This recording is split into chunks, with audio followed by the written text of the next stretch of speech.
देश के प्रधानमंत्री जी ने दृढ़ इच्छा शक्ति का परिचय कराते हुए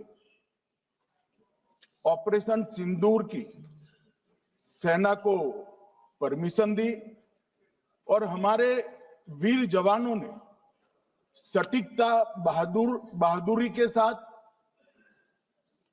पाक स्थित आतंकवादी अड्डों को चूर चूर करने का काम किया। वो घटना पर जो बहस हो रही है, इसमें हिस्सा लेने के लिए मैं खड़ा हुआ। माननीय अध्यक्ष जी, सबसे पहले पहलगांव में जो नृशंस हत्या की गई निर्दोष नागरिकों की, धर्म पूछकर उनको मारा गया, इनके परिवार के सामने मारा गया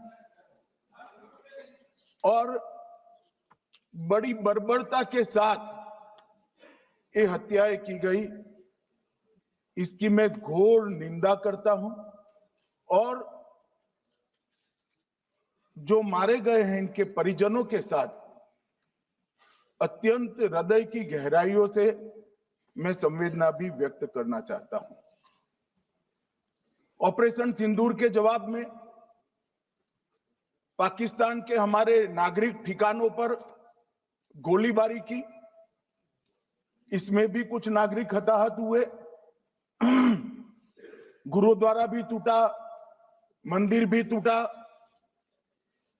जो भी नागरिक उसमें घायल हुए हैं और जो हताहत हुए हैं, वो सभी के प्रति मैं पूरे सदन की ओर से गहरी संवेदना व्यक्त करना चाहता हूं।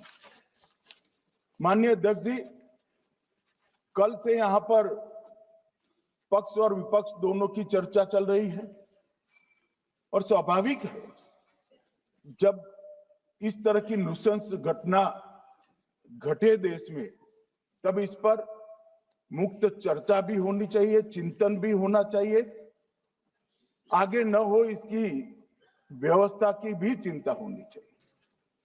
माननीय अध्यक्ष जी, मैं विषय पर आने से पहले आपके माध्यम से सदन को और सदन के माध्यम से पूरे देश को ऑपरेशन महादेव जो कल एक हुआ है, इसकी जानकारी देना चाहता हूं। माननीय अध्यक्ष जी, कल ऑपरेशन महादेव में सुलेमान उर्फे फैजल जट, अफगान और जिब्रान, 3 आतंकवादी सेना, सीआरपीएफ और जम्मू कश्मीर पुलिस के संयुक्त अभियान में ऑपरेशन महादेव में मारे गए। और माननीय अध्यक्ष जी, ये जो सुलेमान है, ए श्रेणी का लश्कर तोयबा का कमांडर था। पहलगाम हमले में और गगनगिर आतंकी हमले में वो लिप्त था। इसके ढेर सारे सबूत हमारी एजेंसियों के पास है। अफगान ए श्रेणी का लश्कर तैयबा का आतंकवादी था और जिब्रान भी ए ग्रेड आतंकवादी था। और माननीय अध्यक्ष जी, मैं सदन को और सदन के माध्यम से पूरे देश को बताना चाहता हूं, जिन्होंने बैसरन घाटी में हमारे प्रवासियों को, नागरिकों को मारा था, ये तीनों आतंकवादी ये थे और तीनों मारे गए।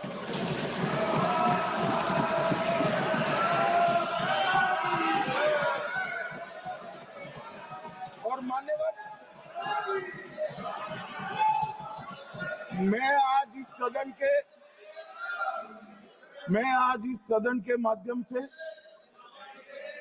सेना के पैरा 4, सीआरपीएफ के सारे जवान जो अभियान में शामिल थे और जम्मू कश्मीर पुलिस के जो जवान थे, वो सभी को सदन और पूरे देश की ओर से बहुत बहुत साधुवाद देना चाहता हूं। माननीय अध्यक्ष जी, मैं इस ऑपरेशन महादेव के बारे में थोड़ा डिटेल में बताना चाहूंगा। ऑपरेशन महादेव की शुरुआत 22 मई 2025 को एक प्रकार से तो जिस दिन हत्या हुई थी उसी दिन रात को 22 मई 2025 को हुई। जिस दिन हत्या हुई थी उसी दिन रात को एक सुरक्षा मीटिंग की गई थी जम्मू कश्मीर में। ये पूछ रहे थे, कोई गए नहीं, सिर्फ राहुल गांधी गए। अब आपकी आंख कौन से चश्मे से देख रही है मुझे मालूम नहीं माननीय अध्यक्ष जी। 1 बजे हमला हुआ, मैं 5:30 बजे श्रीनगर में उतर चुका था। माननीय अध्यक्ष जी, अरे सुनो सुनो, मैं बताता हूँ ना 22 में, सुनो ना प्लीज। धैर्य रखकर सुनो, हमने आपको नहीं टोका है, सुनना पड़ेगा भाई, ऐसे नहीं चलेगा। माननीय अध्यक्ष जी, नहीं, पर बैठे बैठे मत बोलिए आप भी। माननीय अध्यक्ष जी, माननीय अध्यक्ष जी, 23 अप्रैल को टिप्पणी मत करिए। एक सुरक्षा मीटिंग की गई। सभी सुरक्षा बल, सेना, CRPF, BSF, Jammu Kashmir police, और सबसे पहले उसमें निर्णय किया गया कि जो नृशंस हत्यारे हैं वो देश छोड़कर पाकिस्तान भाग न पाए, इसकी हमने पुख्ता व्यवस्था की और भागने नहीं दी। 22 मई को आईबी के पास एक ह्यूमन इंटेल आई और एक क्षेत्र के अंदर, दाची गांव क्षेत्र के अंदर आतंकवादियों की उपस्थिति की सूचना मिली। आईबी और सेना द्वारा दाचीकाम क्षेत्र में अल्ट्रा सिग्नल कैप्चर करने के लिए जो इंस्ट्रूमेंट हमारी एजेंसियों ने बनाए हैं, इसके द्वारा इस सूचना को पुख्ता करने के लिए मई से 22 जुलाई तक लगातार प्रयास किए गए।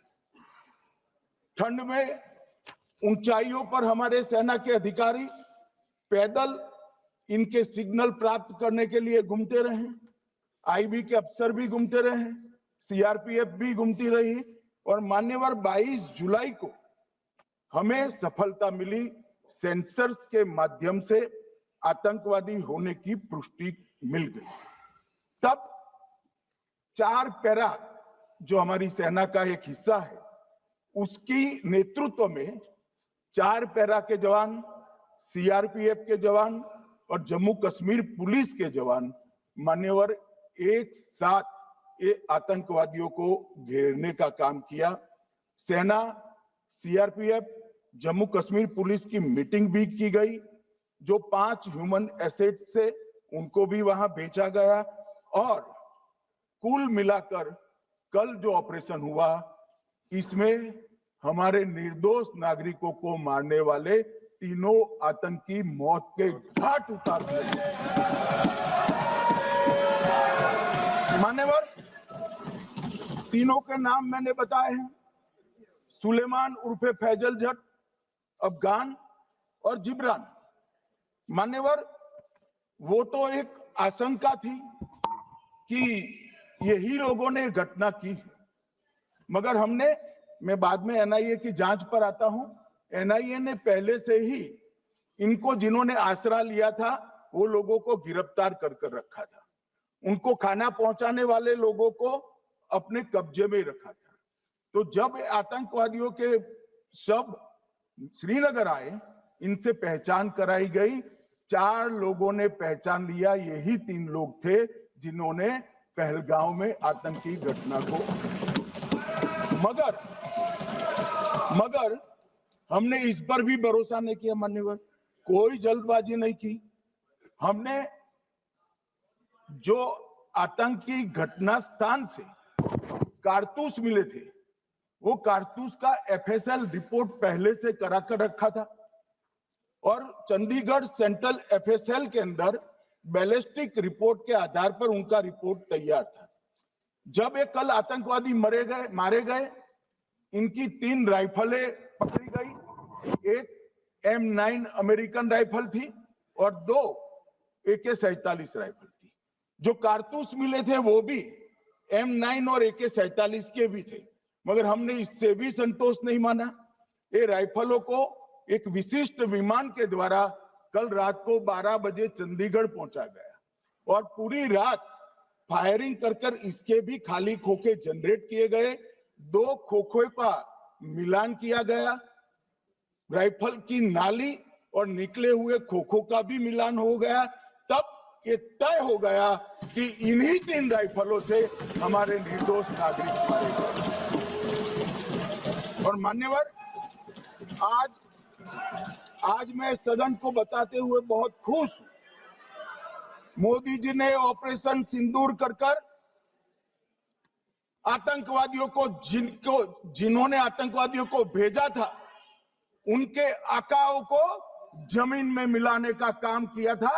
सेना और सीआरपीएफ ने वो आतंकवादियों को भी समाप्त कर दिया। और मान्यवर,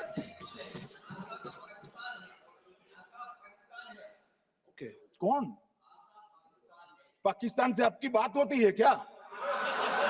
अरे बैठ जाओ भाई।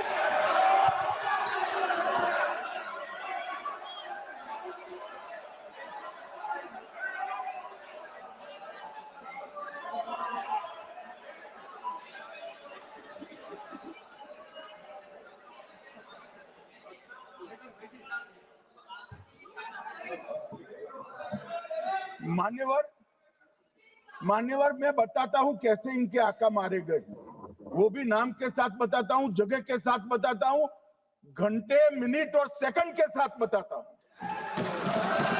मान्यवर, मैं तो अपेक्षा करता था कि जब ये सूचना सुनेंगे पक्ष विपक्ष में खुशी की लहर दौड़ जाएगी, मगर ये स्याही पड़ गई इनके चेहरे। ये क्या है मान्यवर, किस तरह की पॉलिटिक्स? भाई आतंकवादी मारे गए, आपको इसका भी आनंद नहीं है?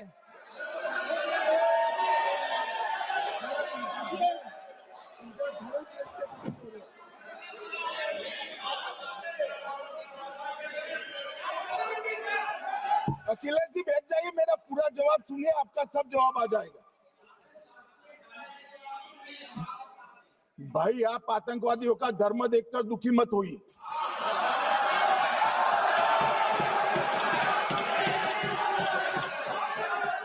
अखिलेश बैठ जाइए यार।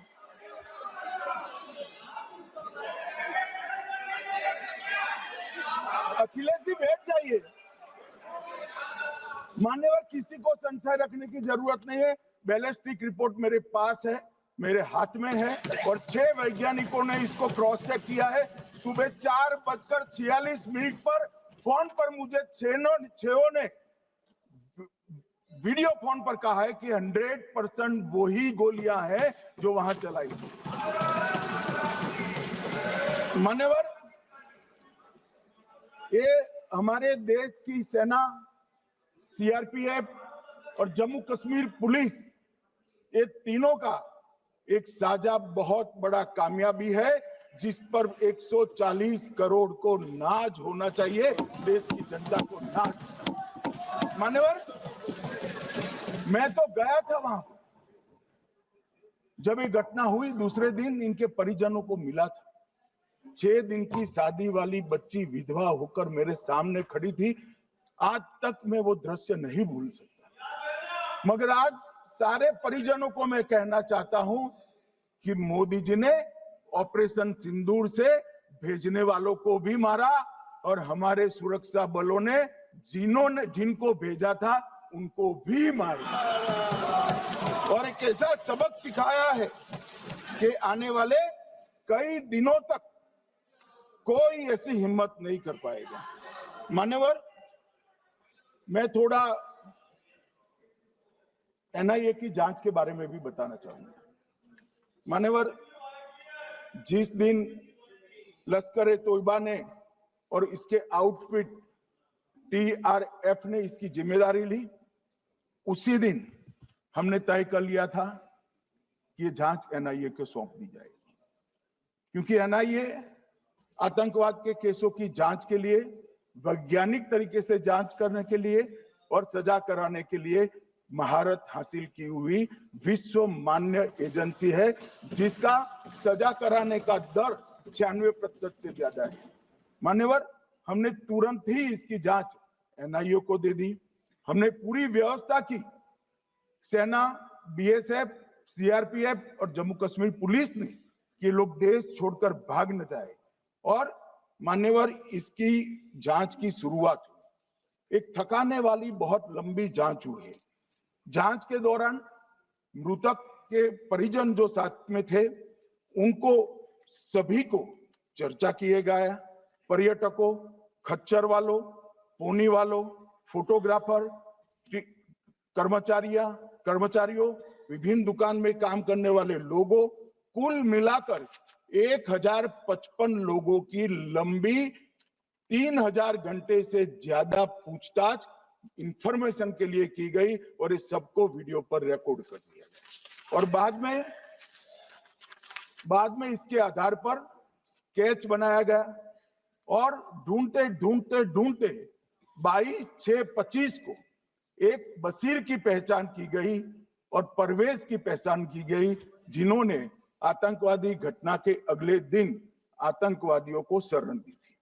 उनको अपने ढोक में रखा था। वो दोनों को गिरफ्तार कर लिया गया। अब वो हमारी कस्टडी में है। दोनों गिरफ्तार अपराधियों ने खुलासा किया कि 21/4/25 की रात को 8 बजे 3 आतंकवादी बेसरन से लगभग 2 किलोमीटर दूर स्थित परवेज ढोक में आए थे। आतंकवादियों के पास AK-47 और M9 कार्बाइन थी। जो 2 आतंकवादियों ने काली पोशाक पहनी थी और एक ने छद्म वेश किया था। खाना खाया, चाय पी और ढोक से निकलते वक्त कुछ खाना, नमक, मिर्च और मसाले लेकर वो चले गए। मान्यवर, उस वक्त हमने जिन खोखो को रिकवर किया था, इसको हमने चंडीगढ़ FSL में टेस्टिंग के लिए भेज दिया। और जब चंडीगढ़ FSL में टेस्टिंग के लिए भेजा गया तो वही राइफल से एप्को आतंकी हमला हुआ था, वो भी निश्चित हुआ। तो आज इसके साथ साथ दूसरे एप्को आतंकी हत्या को अंजाम देने वाले आतंकियों का भी इसके साथ ही समाप्ति हुई है, उनको मार दिया गया है। मान्यवर, और इसके बाद में स्केच बनाया गया। गिरफ्तार किए गए दोनों आरोपियों की माता जो थी, उन्होंने ये तीनों आतंकियों के मृतदेहों को पहचान लिया है। दोनों आतंकवादी घटना में साथ लेने वाले उनके साथियों ने भी पहचान लिया है और अब उसकी FSL की पुष्टि भी आज सुबह 4 बजे हो गई थी। अब मैं जांच का पूरा ब्यौरा बताना चाहता हूं। मान्यवर, ये हमले में 3 पाकिस्तानी आतंकवादी थे। हमले में 2 AK-47 और 1 M9 कार्बाइन का प्रयोग किया गया था। और अब जो पकड़े गए हैं, इसके सुलेमान के कारण एप्को का मामला भी आज रिजॉल्व हो रहा है और आतंकवादियों को पनाह देने वाले 2 स्थानीय लोगों को भी इस केस में पकड़ लिया गया है। अब मान्यवर, कल पूछते थे कहां से आए, कहां गए, किसकी जिम्मेदारी है।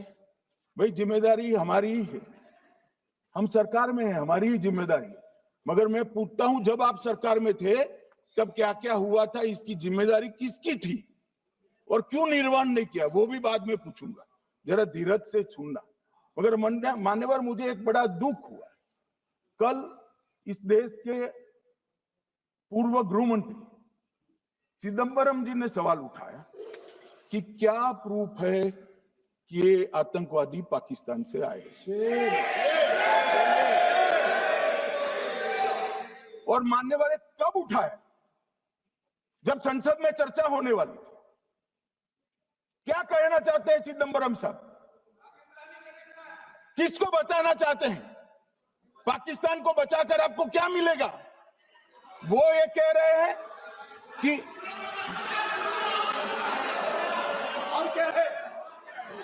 मत जवाब दो।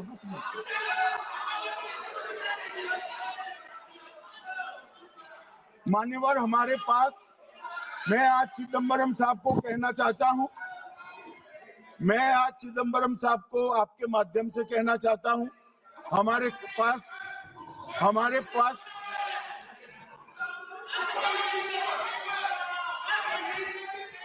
मान्यवर, हमारे पास प्रूफ है, वो भी मैं सदन के सामने रखना चाहता हूं कि तीनों पाकिस्तानी थे। 3 में से 2 के पाकिस्तान के वोटर नंबर भी आज हमारे पास उपलब्ध है। मान्यवर, ये राइफलें हैं, ये राइफलें भी हमारे पास उपलब्ध है। इनके पास से जो चॉकलेटें मिली हैं, वो चॉकलेटें ढोक में से मिली, वो भी पाकिस्तान की बनाई हुई चॉकलेट है। मान्यवर, ये कहते हैं कि पाकिस्तानी नहीं थे, इसका मतलब पूरी दुनिया के सामने इस देश का एक पूर्व गृह मंत्री पाकिस्तान को क्लीन चिट दे रहा है।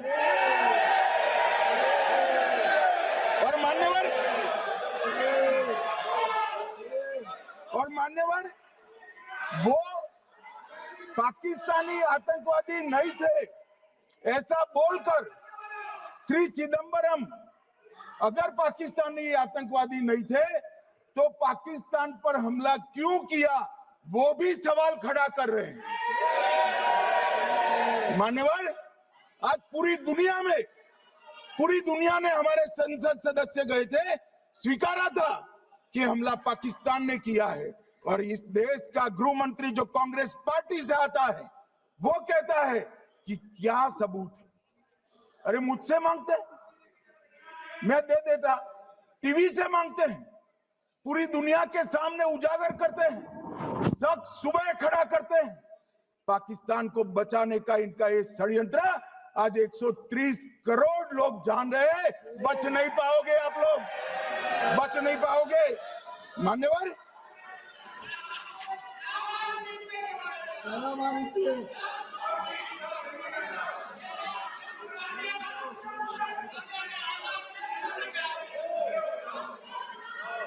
मान्यवर,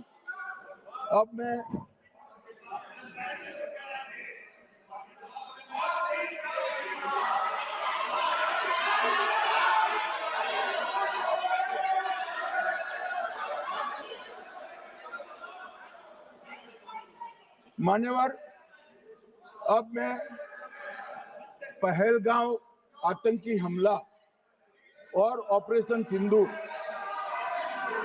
ये दोनों घटनाक्रम के लिए मान्यवर ये अभी से थक जाते हैं।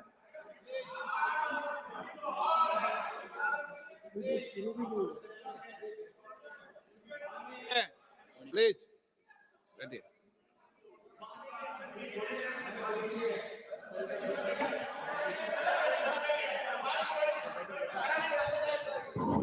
मान्यवर, मैं आपके माध्यम से कहना चाहता हूं, थोड़ा धैर्य रखे भैया, अभी तो शुरू हुआ है, अभी तो शुरू हुआ है। मान्यवर,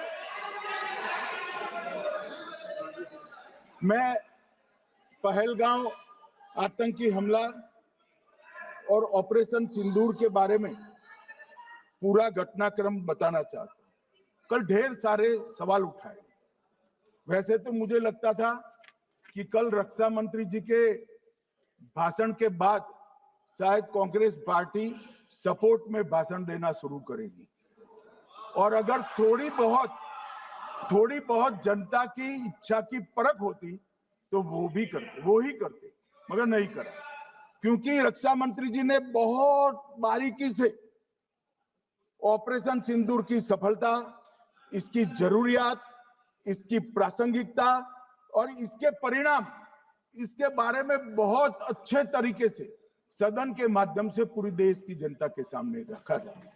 मगर फिर भी उन्होंने बहुत सारे सवाल किए। अब सवाल किए हैं तो मुझे जवाब देना भी पड़ेगा, उनको सुनना भी पड़ेगा। मान्यवर, मैं पूरा घटनाक्रम बताना चाहता हूं। मान्यवर, 22 अप्रैल को पहलगांव में आतंकवादी हमला हुआ, इसमें 26 लोग मारे गए, 25 भारतीय और 1 नेपाली नागरिक।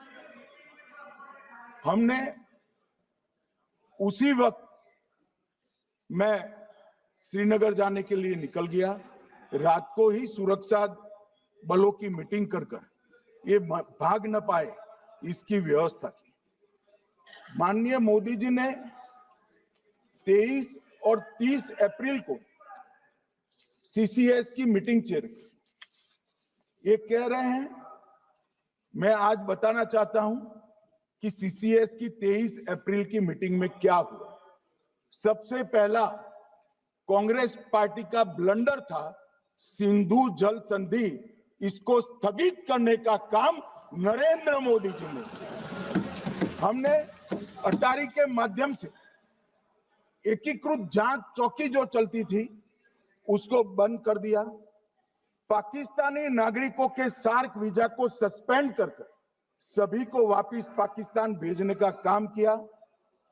पाकिस्तान स्थित उच्चायोग ने रक्षा, सैन्य, नौसेना के सलाहकारों को अवांछनीय व्यक्ति घोषित किया, संख्या को 55 से घटाकर 30 किया और सीसीएस ने ये संकल्प लिया कि जहां पर भी ये आतंकवादी छुपे हैं उनको और उनकी ट्रेनिंग करने वाले अड्डों को सेना, पुलिस, सीआरपीएफ, बीएसएफ उचित जवाब देगी। मान्यवर, जिस तारीख को ये हुआ उसी दिन ये निर्णय हो चुका। मान्यवर, इसके बाद में कल गोगाई जी कहते थे मोदी जी 24 को पहलगाम जाने की जगह बिहार गए। सुनो यार। मान्यवर, मोदी जी जब ये पहलगाम घटना हुई यहां नहीं थे, विदेश में थे। आने के बाद तुरंत सीसीएस बैठक थी और मोदी जी जिस दिन बिहार गए उस दिन पहलगाम में कुछ नहीं, कोई नहीं था, सिर्फ राहुल गांधी थे।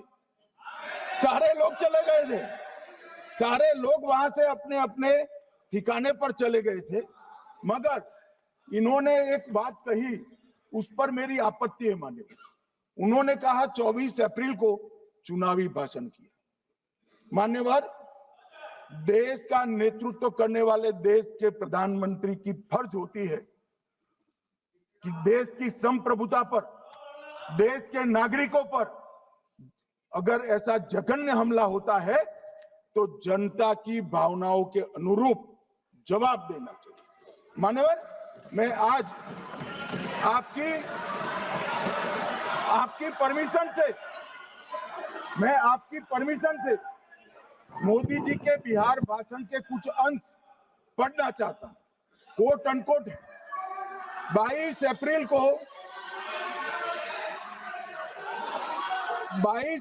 को पहलगाम का यह हमला केवल निहत्थे पर्यटकों पर नहीं बल्कि पूरे भारत की आत्मा पर साहसपूर्ण प्रहार है।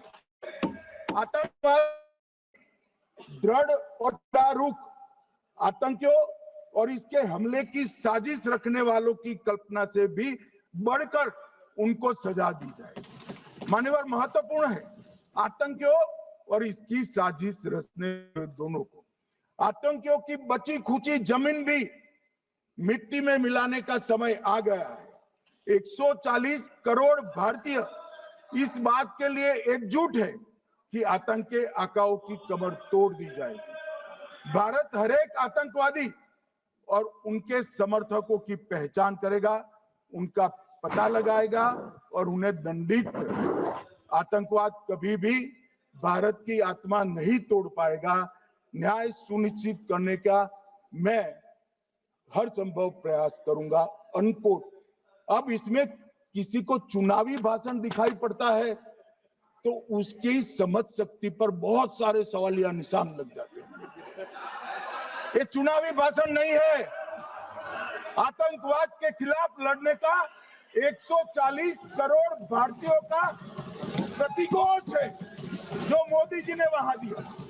इनको चुनावी भाषण दिखाई पड़ता है, जैसे चश्मे होते हैं ऐसी ही दृष्टि होती। मान्यवर, इसके बाद 30 अप्रैल को मान्यवर 30 अप्रैल को सीसीएस की बैठक हुई, पहले 23 को हुई थी। उसमें सशस्त्र बलों को पूर्ण ऑपरेशन की फ्रीडम दे दी गई। प्रधानमंत्री मोदी जी ने सीसीएस की उपस्थिति में रक्षा मंत्री, एनएसए और सेनाओं के प्रमुख के साथ बैठकर पूर्ण ऑपरेशनल फ्रीडम देने का काम किया। इसके बाद ये ऑपरेशन सिंदूर हुआ। मान्यवर, ऑपरेशन सिंदूर 7 मई को रात को 1:04 से 4 मिनट से 1:24 तक चला। उसमें पाकिस्तान के 9 आतंकी ठिकानों को ध्वस्त कर दिया और पूरी दुनिया ने इसके दृश्य देखे। साहब, इससे बड़ा संयमित हमला नहीं हो सकता। आजकल दुनिया में युद्ध चल रहे हैं, हम देख रहे हैं, बच्चे मर रहे हैं, महिलाएं मर रही, निर्दोष मर रहे। हमने 9 आतंकी अड्डों को समाप्त किया, परंतु एक भी सिविलियन नहीं मारा गया, केवल और केवल आतंकी मारे गए। स्थान थे मरकज सुभान अल्लाह बहावलपुर, मरकज तैयबा मुरीद के, महमूना जाया कैंप सियालकोट, अरे नाम सुनो काम में आएंगे, सरजाल camp Sialkot, Sawai Nala camp Muzaffarabad, Syedna Bilal camp Muzaffarabad, Gulpur camp Kotli, Barnala camp बिंगबर्ग और अब्बास कैंप कोटली। मान्यवर, सर्जिकल स्ट्राइक और एयर स्ट्राइक में हमने पाक ऑक्यूपाई कश्मीर में ही हमला किया, एक प्रकार से भारत के हिस्से पर ही हमला किया। पाक ऑक्यूपाई कश्मीर हमारा ही, तो हमने तो हमारे हिस्से में हमला किया। मगर इस बार 100 किलोमीटर अंदर घुसकर पाकिस्तान की भूमि पर आतंकवादियों को तबाह करने का काम। और मान्यवर, ये आतंकी के ठिकानों पर हमला हुआ, इसमें मारा कौन गया? हाफिज मोहम्मद जमील जैसे मोहम्मद के प्रमुख मौलाना मसूद अजहर के बहनोई, मुदस्सर खादियान मरकज तैयबा मुरीद का प्रमुख, याकूब मलिक जेएम पदाधिकारी, मोहम्मद हमसा जमील जेएम ऑपरेटिव, मोहम्मद यूसुफ अजहर गंभीर रूप से घायल था, फिर मारा गया। जैसे मोहम्मद का आमिर मोहम्मद हसन खान गंभीर रूप से घायल था, फिर मारा गया। जेएम ऑपरेटिव मोहम्मद हसन गंभीर रूप से घायल हुआ। अब्दुल मलिक, खालिद अबू अक्स और नोएम मलिक, इनका कोई पता ठिकाना नहीं। और मान्यवर, ये पूछते थे मुझे कल कि पहलगांव के दोषी कहां गए, वो पहलगांव के दोषी कहां गए? ये जो मैंने, अरे सुनो ना यार, ये जो 10 मैंने नाम पढ़े हैं, इसमें से 8 ये चिदम्बरम एंड कंपनी के समय में आतंकवादी घटना घटाने वाले लोगों को नरेंद्र मोदी जी ने, ये हमें पूछते कहां गए? अरे भाई, आपके समय में जो छुप गए थे उनको चुन चुन कर हमारी सेना ने समाप्त कर दिया है। और ये 10 नहीं, कल राजनाथ जी घबराते बोले हैं, अब ऑथेंटिक शब्द का है, मैं बढ़ा नहीं सकता, मगर कम से कम 100 लोगों को हमारी सेना ने समाप्त, 100 से अधिक लोगों को हमारी सेना ने समाप्त करने का कहा। मान्यवर, और इस पर भी गर्व नहीं कर सकते आप, इस पर भी गर्व नहीं कर सकते।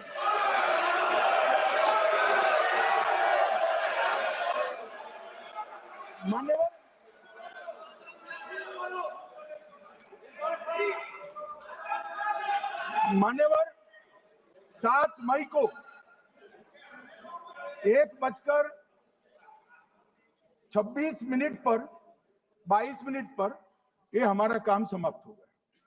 हमारे डीजीएमओ ने उनके डीजीएमओ को बता दिया कि भाई, हमने आतंकवादी हमलों पर स्थानों पर सिर्फ हमला किया है, इनके हेडक्वार्टर पर हमला किया है, जो हमारा आत्मरक्षा का अधिकार है। पूरी दुनिया इसको एक्नॉलेज करती है। ऐसा नहीं हो सकता है मनमोहन सिंह के समय की तरह कि वो आकर मारेंगे और हम चुपचाप बैठे रहेंगे और जाकर चर्चा करेंगे। ये नरेंद्र मोदी सरकार, ऐसा नहीं हो सकता। डोजियर भेजते रहेंगे। मान्यवर, उरी में हमला हुआ, हमने सर्जिकल स्ट्राइक किया। पहलगाम में हमला हुआ, एयर स्ट्राइक करा, और अरे पुलवामा में हुआ, एयर स्ट्राइक करा, और पहलगाम में हमला किया। 100 किलोमीटर अंदर जाकर 9 अड्डों और 100 से ज्यादा आतंकवादी को समाप्त। मान्यवर,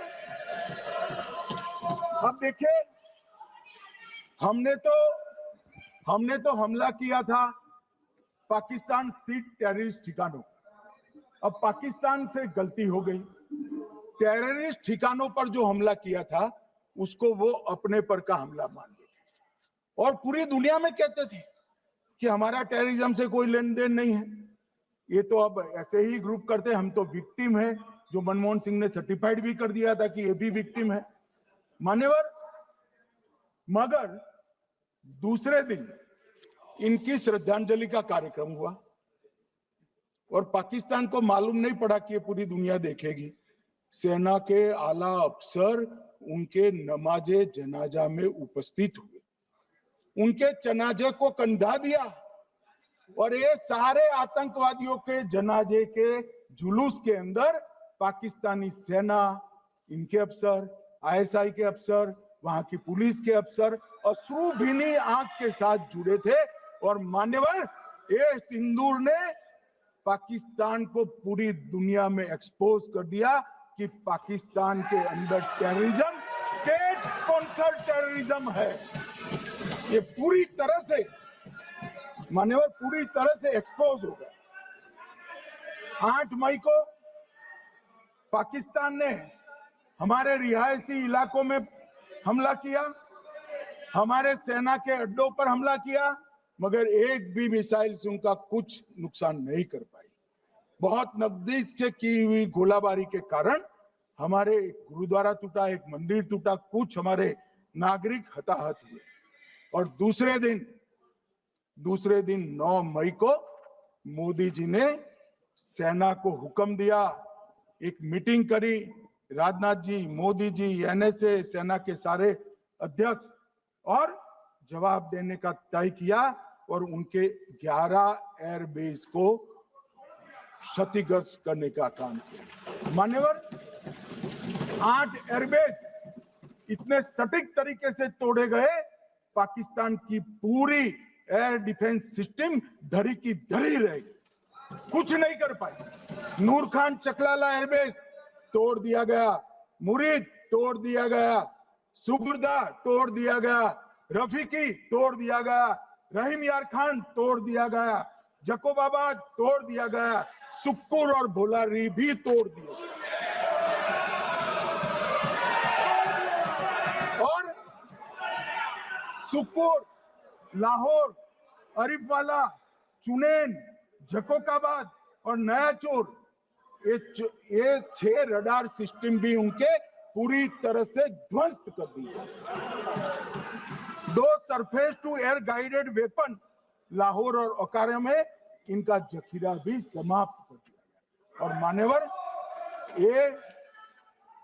ये हर चीज में पॉलिटिक्स करते, हर चीज में।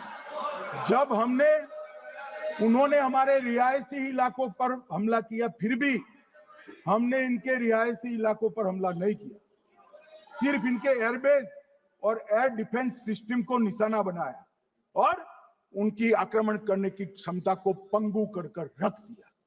हमारी पूरी सेना, पूरी वायुसेना, पूरी नौसेना अक्षुण्ण थी और उनकी हमला करने की क्षमता को हमने छिन्न विछिन्न कर दिया। पाकिस्तान के पास शरण में आने के अलावा और कोई चारा ही नहीं था। इसलिए मान्यवर, इसलिए 10 मई को डीजीएमओ ने, पाकिस्तान के डीजीएमओ ने भारत के डीजीएमओ को फोन किया और 5 बजे हमने इस संघर्ष को विराम किया। अब मान्यवर,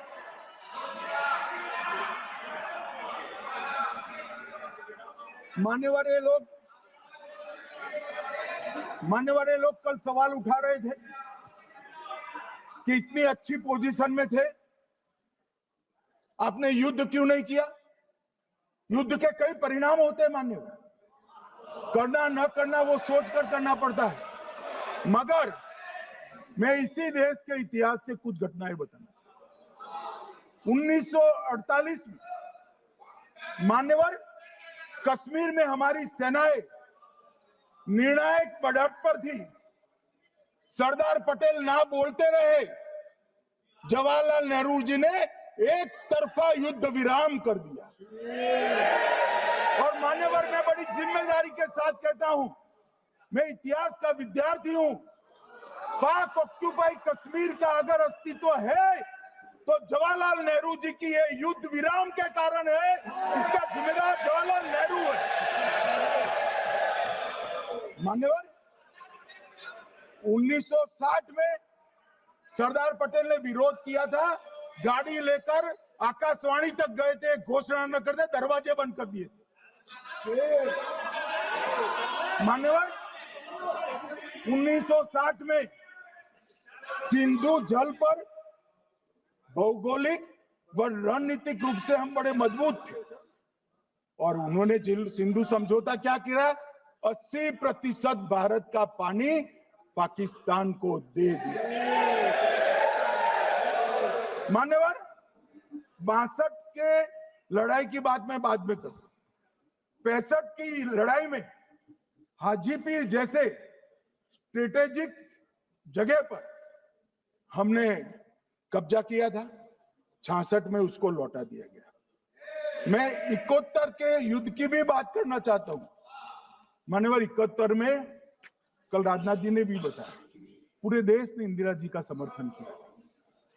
उन्होंने पाकिस्तान के 2 टुकड़े कर, बहुत बड़ी विजय थी भारत की और सदियों तक भारत इस विजय पर गर्व करेगा। हम सब भी करते हैं, हमें कोई आपत्ति नहीं। मगर हुआ क्या मान्यवर?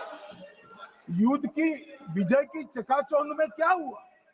93 हजार युद्ध बंदी हमारे पास थे, 93 हजार, और 15,000 वर्ग किलोमीटर क्षेत्र पाकिस्तान का हमारे पास था। 93 हजार युद्ध बंदी, उस वक्त की पाकिस्तान की सेना का 42% और 15,000 वर्ग किलोमीटर क्षेत्र।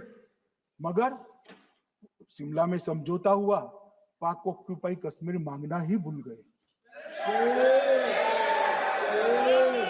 अगर उस वक्त पाक ऑक्यूपाई कश्मीर मांग लेते, न रहेगा बांस न बजती बांसुरी। ये कैंप तोड़ने की जरूरत न पड़ती साहब आपको, हमको। मान्यवर इतना ही नहीं, पाक ऑक्यूपाई कश्मीर तो नहीं लिया, मांगना ही भूल गए। 15,000 वर्ग किलोमीटर की जीती हुई भूमि भी वापस दे दी। तय हुआ था पाकिस्तानी नरसंहार के लिए युद्ध अपराध न्यायाधिकरण बनेगा, नहीं बना। सेना ने पूर्वी पाकिस्तान में नरसंहार किया था। 195 पाकिस्तानी अधिकारियों पर मुकदमा चढ़ना था। भुट्टो अपने साथ इंदिरा जी के सामने से छुड़ा कर ले गए। जनरल मानेक शॉ का एक कोट अनकोट कहता हूं, जनरल मानेक शॉ का, जो एक प्रकार से आर्किटेक्ट माने जाते हैं बांग्लादेश विजय के, इन्होंने कहा कि भुट्टो ने भारत के नेतृत्व को मूर्ख बनाया। अब जो शब्द है, मैं आप कोट अनकोट है, इसमें मेरा कुछ नहीं है, ये लोग गुस्सा न हो सकते। I told her into bracket Indira Gandhi, Indira ji को कहा, that he into bracket Bhutto के लिए, he has made monkey out of you. समझ में आता है? ये फील्ड मार्शल साहब ने कहा है मान्यवर, और ये हमें सिखा रहे, ये नहीं किया, वो नहीं किया, फलाना नहीं किया, ठिकाना नहीं किया। अरे भाई, आप तो पाकिस्तान को क्लीन चिट दे रहे हो कि पाकिस्तान ने हमला ही नहीं किया है। क्या अधिकार है आपको पूछने का? कोई अधिकार नहीं है साहब। देखिए क्या होता है, मैंने कहा मैंने कहा पाकिस्तान को क्लीन चिट दे रहे हो, तो कनी मोदी जी कह रही है कि नहीं, हम नहीं दे रहे हैं। कनी मोदी जी, माननीय अध्यक्ष जी, आपके माध्यम से मैं कनी मोदी को बताना चाहता हूं, माननीय सदस्य जी को, कि वो कह रही है हमने नहीं दिया, मगर जिसके साथ बैठते हो उसका दोस्त तो आपके सर पर आएगा ना। चिदंबरम जी कर रहे हैं, आपके राज्य से है, कांग्रेस के प्रमुख नेता है, देश के पूर्व गृह मंत्री कह रहे हैं कि पाकिस्तान ने आतंकवादी नहीं भेजे थे। क्या क्लीन चिट देना चाहते? किसी को अधिकार नहीं है साहब यहां आतंकवाद पर बोलने का, किसी को अधिकार नहीं। मान्यवर, मैं अब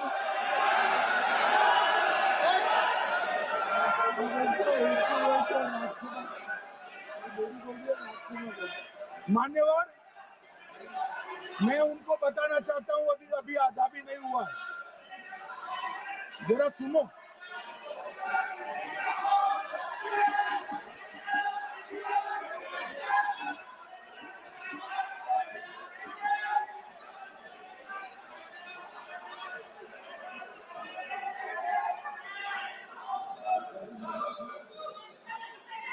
मान्यवर, 62 के चिन्ह में क्या हुआ, 62 के युद्ध में क्या हुआ? मन ये अभी कल कुछ कांग्रेस के सदस्य चीन का सवाल पूछ रहे थे, मैं आज पूछना चाहता हूं 62 के युद्ध में क्या हुआ? 38,000 वर्ग मीटर, पूरा सदन ध्यान से सुने, 38,000 वर्ग मीटर अक्साई चीन का हिस्सा चीन को दे दिया गया। और वर्ग किलोमीटर ही बोला, वर्ग किलोमीटर। और मान्यवर, ऐसी ही चर्चा उस वक्त सदन में हुई, मैं तो बड़ी गंभीरता से जवाब दे रहा हूं, मुझे बोलने नहीं देते। जवाहरलाल नेहरू जी ने क्या कहा? वहां घास का एक तिनका भी नहीं उगता है, वो जगह को क्या करे। तो एक संसद सदस्य ने, नेहरू जी का सर मेरे जैसा था, महावीर प्रसाद त्यागी जी ने कहा कि आपके सर पर भी एक बाल नहीं, वो चीन बेच दे क्या? मान्यवर इस तरह से जवाब देते थे, नॉन सीरियस टाइप के जवाब। अरे कल गोगोई जी बड़ा बड़ा उछल उछल कर बोल रहे थे। अरे गोगोई जी, आपको मालूम है उन्होंने चीन के बारे में, आसाम के बारे में क्या क्या था? आसाम को आकाशवाणी पर बाय बाय कह दिया। रिकॉर्डिंग है, रिकॉर्डिंग है।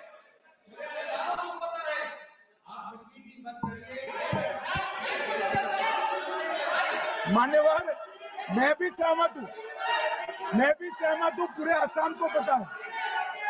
मान्यवर,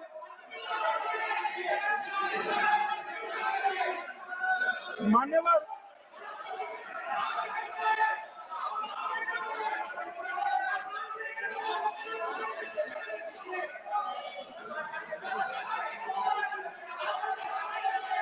मान्यवर, मुझे मालूम है पूरे आसाम को पता है, इसीलिए तो वो विरोध पक्ष में बैठे हैं वहां पर आसाम में, पूरे आसाम को पता है।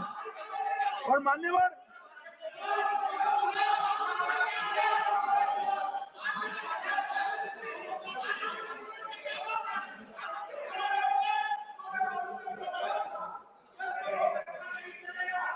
मान्यवर, मान्यवर, जोर से बोलने से सत्य को छिपाया नहीं जा सकता।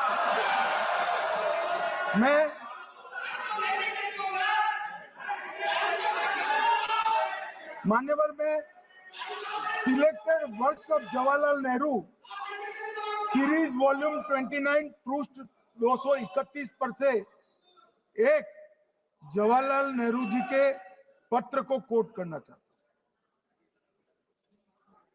अनौपचारिक रूप से संयुक्त राज्य अमेरिका ने यह सुझाव दिया कि चीन को संयुक्त राष्ट्र में तो ले लिया जाए, मगर सुरक्षा परिषद को नहीं, सुरक्षा परिषद में भारत को लेना चाहिए। यह अमेरिका का प्रस्ताव था। नेहरू जी ने कहा हम इसे स्वीकार नहीं करते, क्योंकि इससे चीन के साथ हमारे संबंध खराब होंगे और चीन जैसे महान देश को बुरा लगे। मान्यवर, आज चीन सुरक्षा परिषद में है और भारत बाहर है। मोदी जी प्रयास करें अंदर ले जाने का, इसका कारण जवाहरलाल नेहरू का ये स्टैंड है।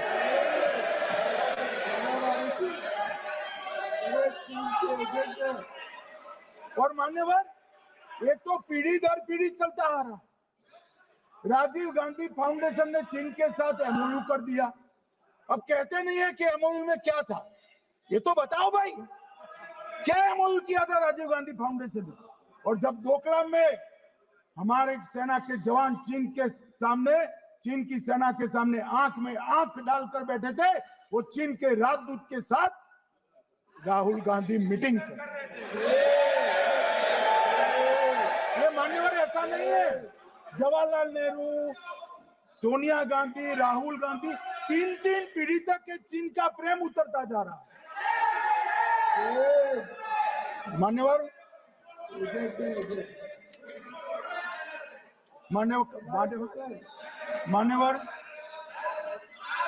मैं अभी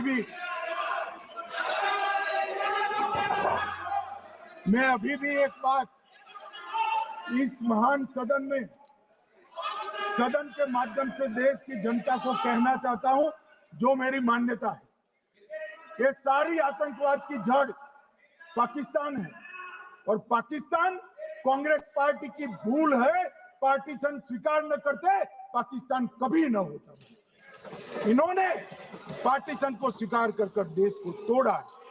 मान्यवर, कल विदेश मंत्री जी बता रहे थे शर्म अल शेख सम्मेलन का बलूचिस्तान ब्लंडर, जिसने पाकिस्तान को हमारे साथ चर्चा करने के लिए इक्वल फुटिंग पर ला दिया।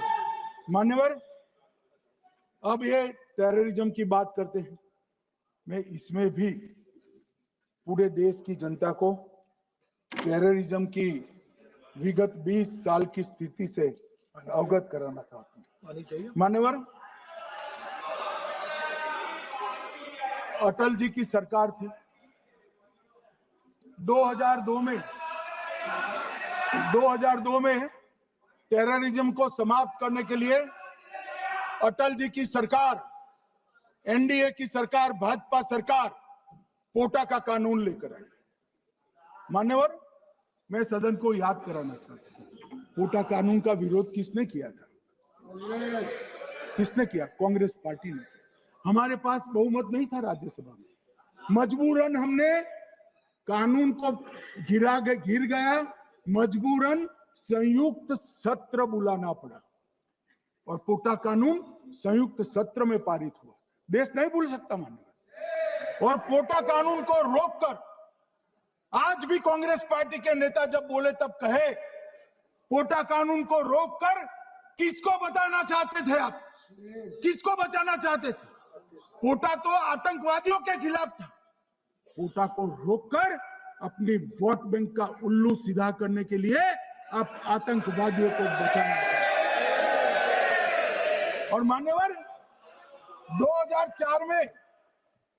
2004 में अटल जी की सरकार गई, मनमोहन सिंह, सोनिया गांधी की सरकार आई।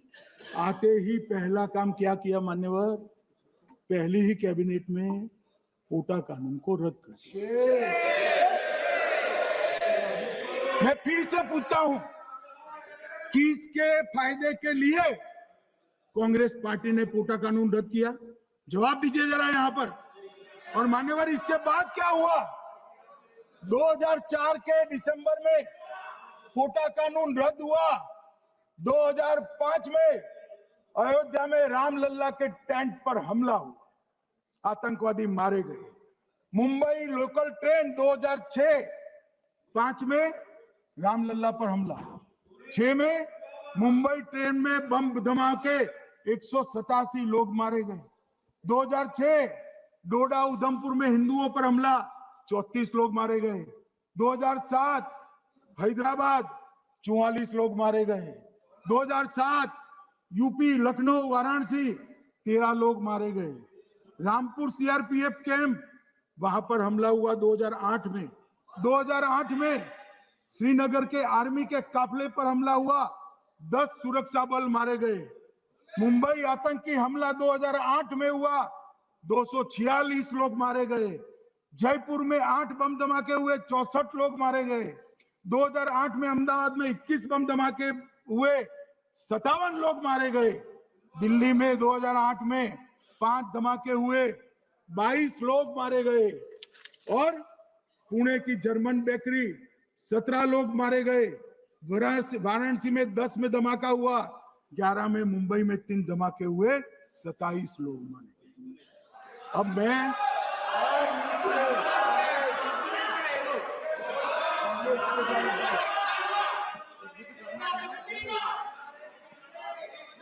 मान्यवर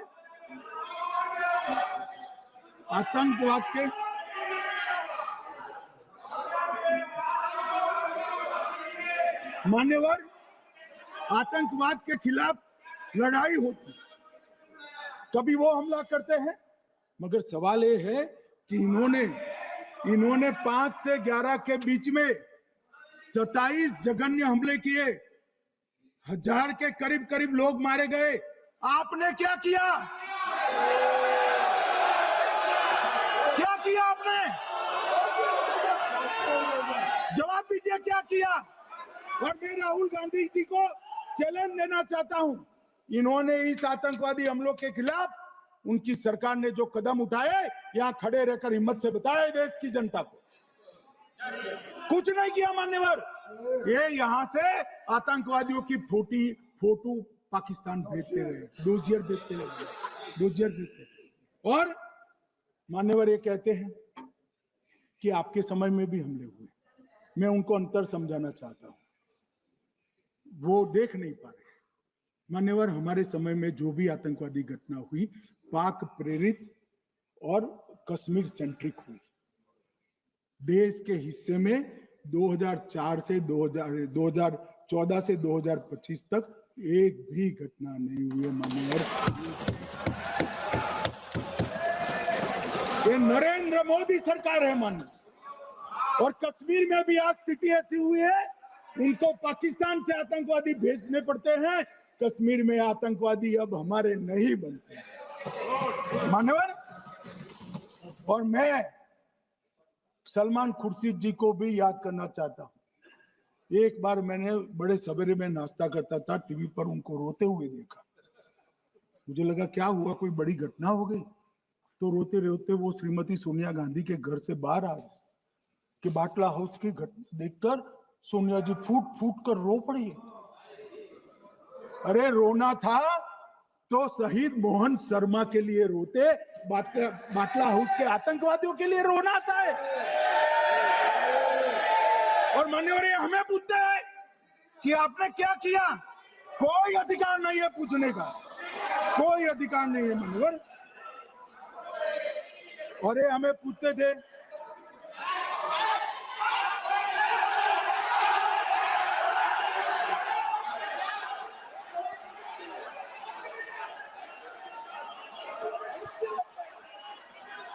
मान्यवर, अभी 25% बाकी।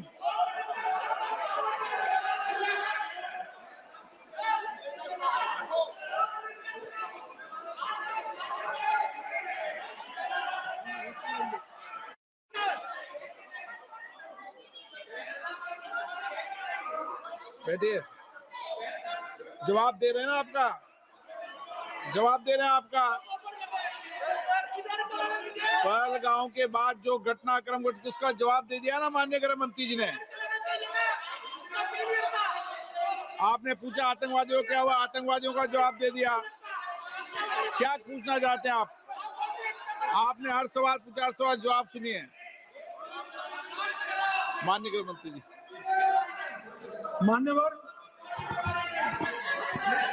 मान्यवर, इन लोगों को कल ऐसा था कि ये जो बेसरन के गुनहगार है वो पाकिस्तान भाग गए। तो बड़े आवाज से पूछते थे, भाग गए, गृह मंत्री क्या करता है, जिम्मेदारी ले। हमारी तो सेना ने ठोक दिया, सीआरपीएफ ने ठोक दिया मान्यवर। अब मेरा तो जवाब बनना ना देता है, ना वो मांगना बनता है। मगर मैं उनको कुछ पूछना चाहता हूँ।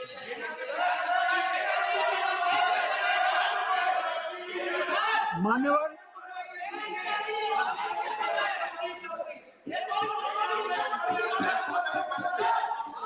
प्लीज, मारेगी तो सेना है ना, सेना अब ऐसे भी मारेगी ना, तो वो भी ये कह रहे सेना और सीआईएसएफ ने मारा।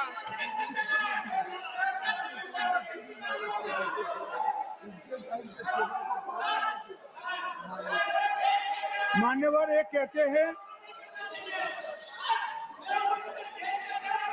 साहब इसको बिठाओ जरा।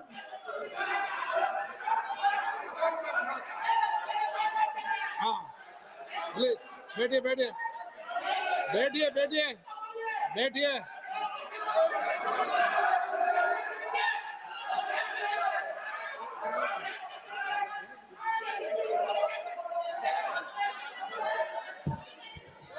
सबको मान्यवर, ये लोग मुद्दा उठाना चाहते हैं तो जरूर उठाए। मैं आज सुबह ही सलमान खुर्शीद जी का वो इंटरव्यू मेरे मोबाइल में रिजर्व कर आया हूं। आप जब भी कहोगे ये पूरे टीवी पर बताने के लिए मैं तैयार सेव कर आया हूं। इनकी इच्छा है तो कल एक समय तय करिए, यहां बता दीजिए चारों टीवी में, और देश की जनता भी देख ले।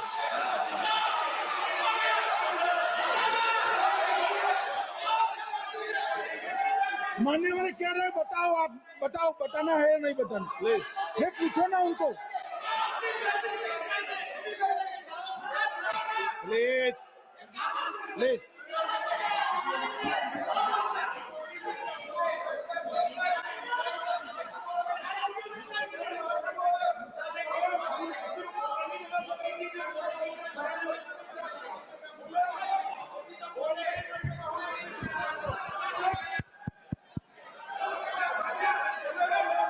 ये बिट्टू बैठ जा।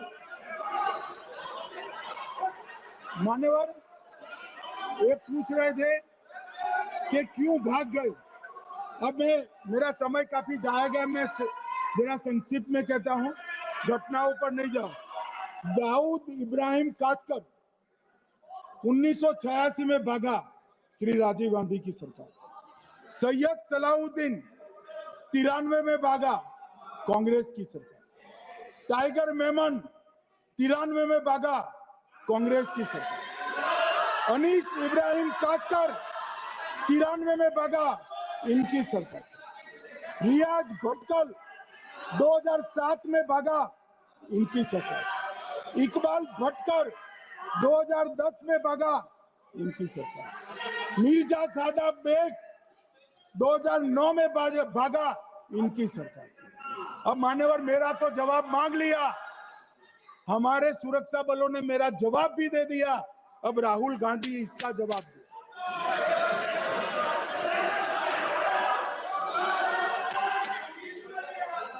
मान्यवर अब मैं कश्मीर के विषय में मैं बात करना चाहता हूं। कल कहते थे कि गृह मंत्री ने भाषण किया था कि 370 की कलम जाएगी तो आतंकवाद कम हो जाएगा। क्या हो मान्यवर, मेरा हिसाब देना बनता है। हम भारतीय जनता पार्टी के कार्यकर्ता हैं, ये नरेंद्र मोदी जी की सरकार है, हम जवाबदेह होते हैं जनता के प्रति, संसद के प्रति और देश के हितों के प्रति। मैं आज देश की जनता के सामने 2004 से 14 और 2015 से 25 10-10 साल का लेखा जोखा रखना चाहता हूं। 2004 से 14 में अखंड सोनिया मनमोहन की सरकार थी 10 साल की, और 15 से 25 अखंड रूप से नरेंद्र मोदी जी की सरकार। कश्मीर में टेरर इंसिडेंट 7217 हुए थे 2004 से 14 में। 70% की कमी के साथ 2150 हो गए 1525। नागरिकों की मृत्यु 2004 से 14 में 1770 हुई, 2015 से 25 में कम होकर 357 हो गई, 80%। सिक्योरिटी फोर्सेस की मृत्यु 1060 हो उस वक्त, और हमारे समय में 542 हुई, और टेररिस्टों की मृत्यु में 123% की वृद्धि हुई।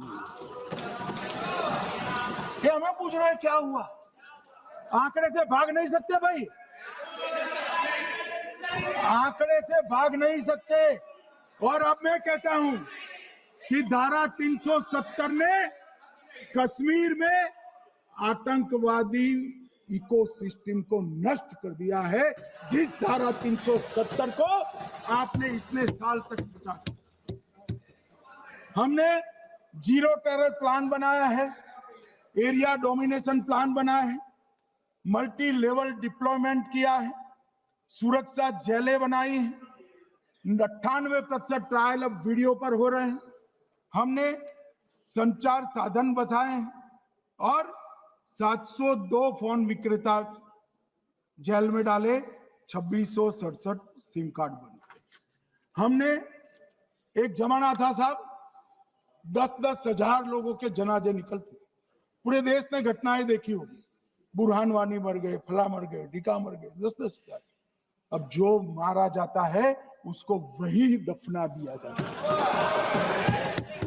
किसी भी आतंकवादी को उसका महिमा मंडन करने के लिए जनाजे की इजाजत नरेंद्र मोदी के शासन में नहीं। मान्यवर, आतंकवादियों के सगे वाले और समर्थक चुन चुन कर हमने नौकरियों से निकाले, पासपोर्ट रद्द कर दिए हैं, गवर्नमेंट कॉन्ट्रैक्ट रद्द कर दिए हैं, 75 से ज्यादा आतंकी समर्थकों को कोर्ट से ऑर्डर लेकर सरकार से बर्खास्त कर दिया गया है। बार काउंसिल उनके समर्थकों से भरी थी, सस्पेंड कर नया लोकप्रिय चुनाव हमने कराया है। मान्यवर, कई संगठन बैन करे, मैं बाद में बताता हूं। विशेष यूएपीए अदालतें बनाई, लगभग मार्च 22 से 25 के बीच में यूएपीए के 2267 मामले हमने जब्त किए हैं, दर्ज किए हैं, 374 कुर्की की है। और परिणाम क्या है मान्यवर? ये पूछ रहे हैं परिणाम क्या है? शुतुरमुख वृत्ति से अगर मिट्टी में सर रखकर बैठोगे तो कुछ नहीं, सूर्य भी नहीं दिखेगा। मान्यवर, परिणाम आया है। पहले ऑर्गेनाइज्ड टाउन पेल्टिंग साल की 2654 होती थी एवरेज इनकेस में। कितनी मान्यवर? 2654 पथराव होते हैं, 2024 में 0 हो गए।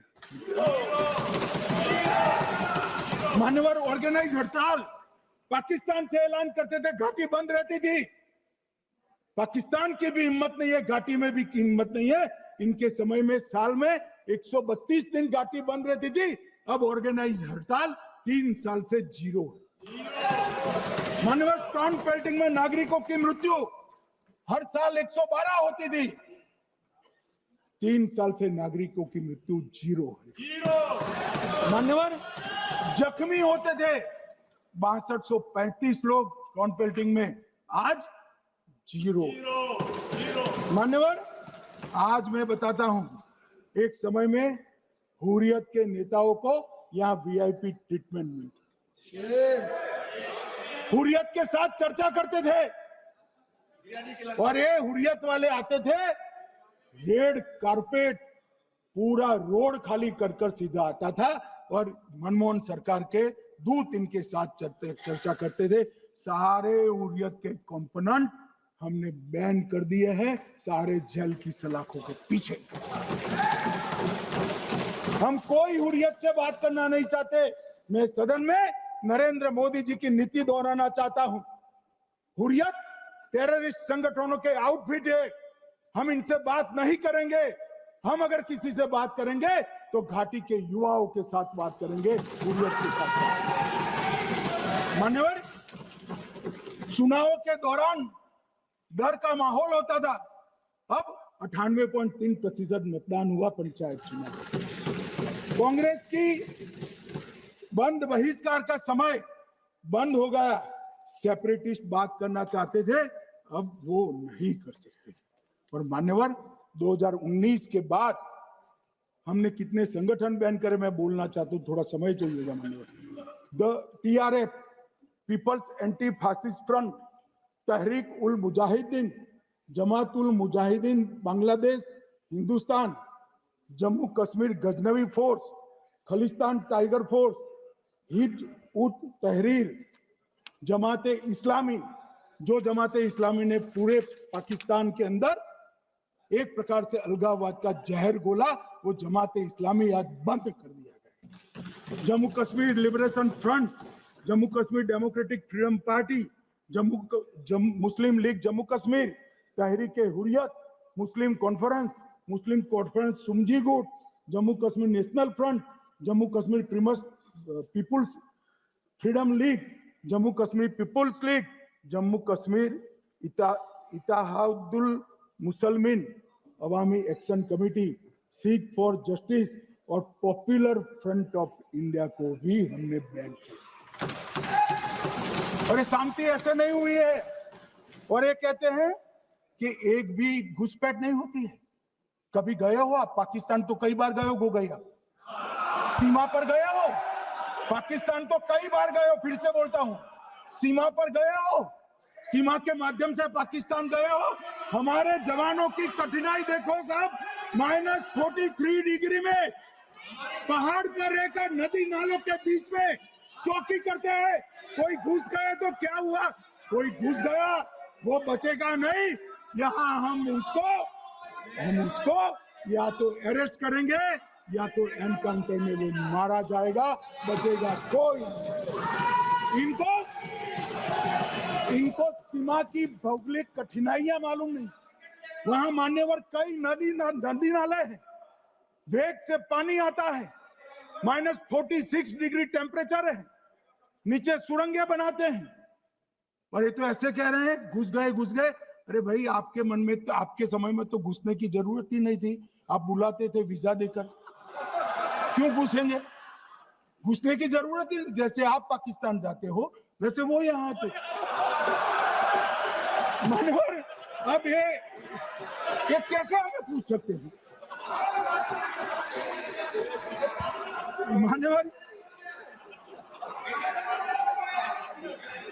मान्यवर, मैं समझ रहा हूं मान्यवर, मैं समझ रहा हूं पोटा का विरोध करने वाले को नरेंद्र मोदी की आतंकवादी विरोधी नीति नहीं पसंद है। मैं समझ रहा हूं पोटा रद्द करने वाले को नरेंद्र मोदी जी की एंटी टेरर नीति पसंद नहीं है। मैं समझ रहा हूं टेररिस्टों का बचाव कर वोट बैंक बनाने वालों को एक कोई नीति पसंद नहीं आएगी। मानवर, इसका विरोधी होना है। परंतु मैं आज एक बात यहाँ सदन के सामने आपके माध्यम से सदन को और दुनिया को बताना चाहता हूँ। मानवर, ये नरेंद्र मोदी सरकार है टेररिज्म के खिलाफ हमारी जीरो टॉलरेंस की नीति है, ऑफर है, और हम विजयी हो। और मान्यवर, मैं फिर से अंत में ऑपरेशन महादेव में जुड़े हुए सेना, CRPF और जम्मू कश्मीर पुलिस के सभी जवानों को 2 हाथ जोड़कर प्रणाम कर बहुत बहुत धन्यवाद।